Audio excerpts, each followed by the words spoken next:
Bismillahirrahmanirrahim. Assalamualaikum warahmatullahi wabarakatuh. Puji syukur kita panjatkan kehadirat Allah Subhanahu wa Ta'ala atas berkah rahmat dan hidayahnya. Kami masih diberi kesempatan untuk menyelesaikan tugas kelompok kami yang akan membahas mengenai penelitian hukum non-doktrinal. Kami dari kelompok 6 yang terdiri dari 6 orang. Adapun anggota kelompok kami bernama saya Siti Aspirawati Halik, pemateri pertama. Saya Elmiati Mudin sebagai pemateri kedua. Saya Siti Harisa, pemateri ketiga. Dan saya sendiri bernama Sri Indra Rahayu selaku pemateri keempat. Saya Rizky Kaputri sebagai pemateri kelima. Dan yang menjadi editor kami bernama Rian Nur Fitra. Selanjutnya saya persilahkan kepada pemateri pertama untuk memaparkan materi dari tugas kami. Assalamualaikum warahmatullahi wabarakatuh. Saya perwakilan kelompok 6 akan membahas tentang materi kami, yaitu penelitian hukum non-doktrinal. Langsung saja, penelitian hukum adalah suatu kegiatan ilmiah yang menggunakan metode ilmiah secara metodologis, sistematis, dan logis untuk memecahkan atau menemukan kebenaran atau jawaban atas gejala atau peristiwa hukum tertentu. Penelitian hukum terbagi menjadi dua. Pertama, penelitian hukum doktrinal, dan kedua, penelitian hukum non-doktrinal.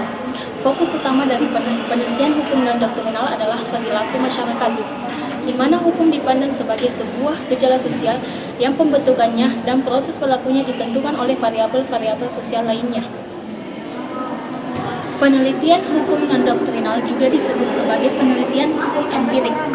Penelitian hukum non-doktrinal dimaksudkan untuk mengetahui bagaimana hukum dilaksanakan, termasuk proses penegakannya, sehingga akan terungkap berbagai fakta terkait dan permasalahan yang dihadapi.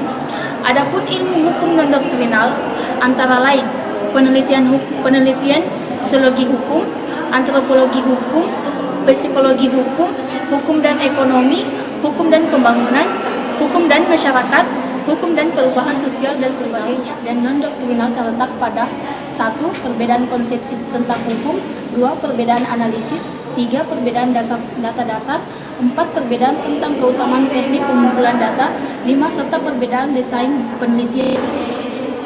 Penelitian hukum non-doktrinal yang bertumpu pada kekuatan analisis kuantitatif mengikuti langkah-langkah penelitian secara ketat, mulai dari proses perumusan masalah, penyusunan hipotesis, kemudian penyusunan dasar pemikiran untuk menguji hipotesis, kemudian pengumpulan data, verifikasi dan analisis data empiris, serta pengujian hipotesis. Semuanya dilakukan secara ketat dan cenderung menjaga disiplin keterurutannya.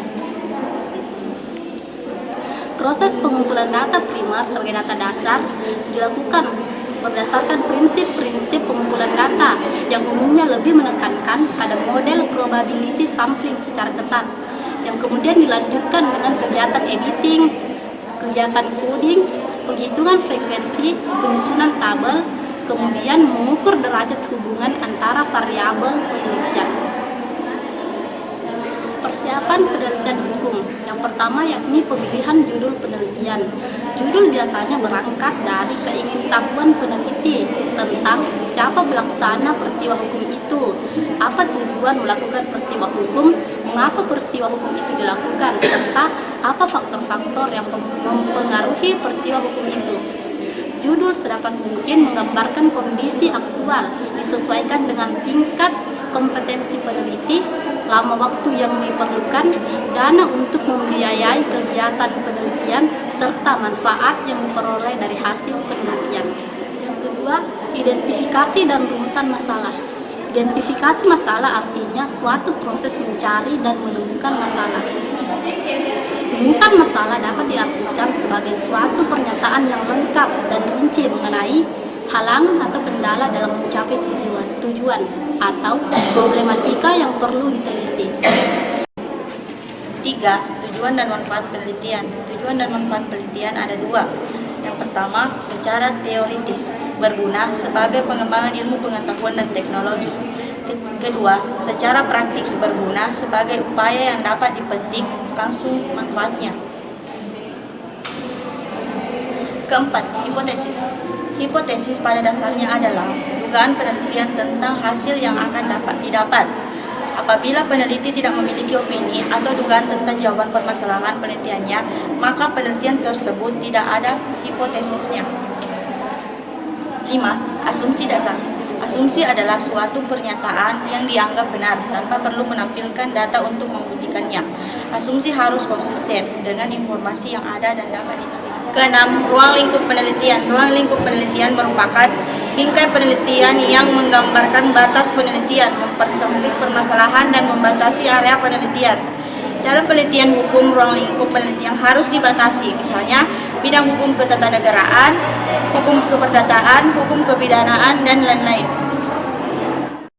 8. Variabel. Variabel adalah ciri atau faktor yang dapat menunjukkan variasi. Berdasarkan fungsi dari variabel dibedakan menjadi 3 fungsi. Yang pertama variabel sebab, variabel penghubung, dan variabel akibat. Penentuan fungsional variabel, terutama variabel sebab, merupakan tahapan yang sangat penting dan kritis. Karena apabila penelitian salah dalam mengklasifikasikan variabel sebab, maka hasil penelitian akan mengandung kesalahan atau bias. Variabel sebab sendiri dibedakan menjadi 3. Yang pertama, variabel bebas, merupakan faktor yang menjadi pokok permasalahan yang ingin diteliti. Variabel penghubung, yaitu variabel yang terjadi dan tidak dapat diamati secara langsung peristiwanya, akan tetapi dapat dibatasi hasilnya. Yang ketiga, variabel tergantung, yaitu variabel yang besarnya tergantung dari variabel bebas yang diberikan dan diukur. 4. Variabel random, yaitu variabel yang sebab yang diabaikan pengaruhnya. 5. Variabel moderator, yaitu variabel yang penting tetapi tidak diutamakan. Dan yang terakhir itu variabel kendali atau variabel kontrol, di mana variabel ini adalah variabel yang dikendalikan atau dikontrol sama antar kelompok. Berdasarkan aktivitas yang dilakukan oleh peneliti, maka variabel sebab terbagi lagi menjadi variabel aktif dan variabel pasif. Variabel aktif sendiri itu variabel yang sebab yang diberikan atas hasil manipulasi peneliti, misalnya pemberian penyuluhan hukum, pemberian obat, pemberian nasihat, dan sebagainya. Sedangkan variabel pasif adalah variabel yang sudah melekat dan merupakan ciri dari subjek penelitian atau tribu. Yang ke-9, pengambilan sampel. Penelitian non-doktrinal, sebagaimana halnya penelitian sosial, biasanya dilakukan terhadap populasi yang besar ataupun wilayah yang luas, sehingga sulit untuk dijangkau keseluruhannya oleh peneliti. Dengan demikian, tipe dan mekanisme yang digunakan adalah sebagaimana yang dikenal dalam ilmu-ilmu sosial, hanya objek kajiannya adalah hukum di dalam kenyataan masyarakat. Oleh karena itu, pengumpulan data tidak dilakukan terhadap keseluruhan, melainkan hanya sebagian saja yang dipandang representatif, memiliki wilayah atau luas. Populasi adalah subjek penelitian, sedangkan sampel adalah sebagian dari populasi. Penelitian populasi adalah penelitian yang menyoroti seluruh unsur atau unit dalam populasi, sedangkan penelitian sampel hanya menyoroti sebagiannya saja. Untuk tujuan penelitian sampel, maka digunakan teknik sampling, yaitu teknik digunakan untuk mengambil sebagian di antara populasi dengan memperhatikan sifat-sifat maupun penyebaran populasi tersebut, sehingga sampel yang diambil merupakan representasi dari populasi, sehingga hasil penelitian bisa digeneralisasikan terhadap keseluruhan populasi.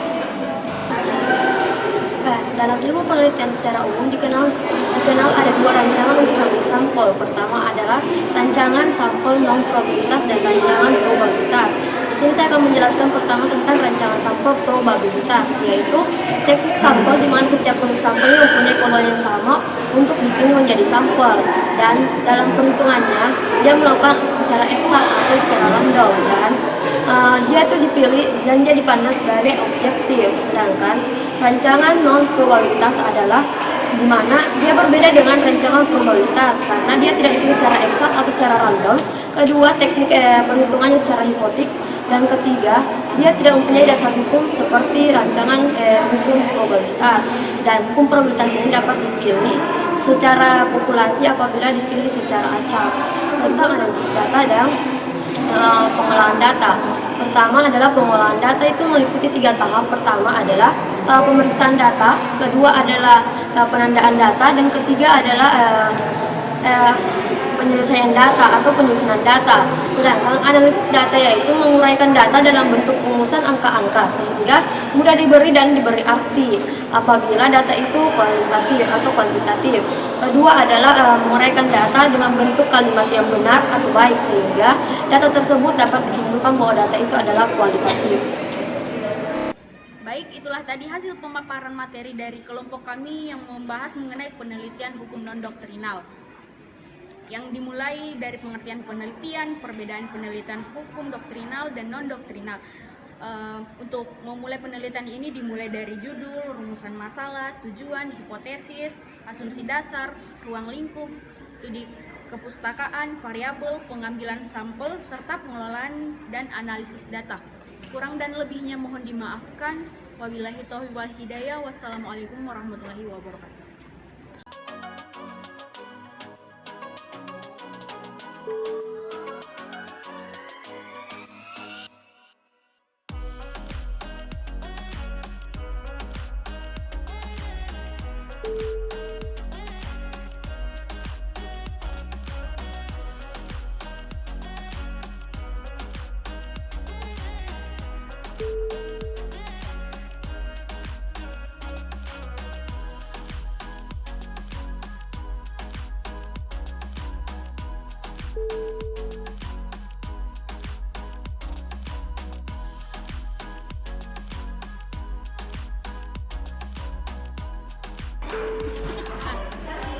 Tegang sekali. Hukum dan masyarakat, hukum perubahan sosial dan sebagainya.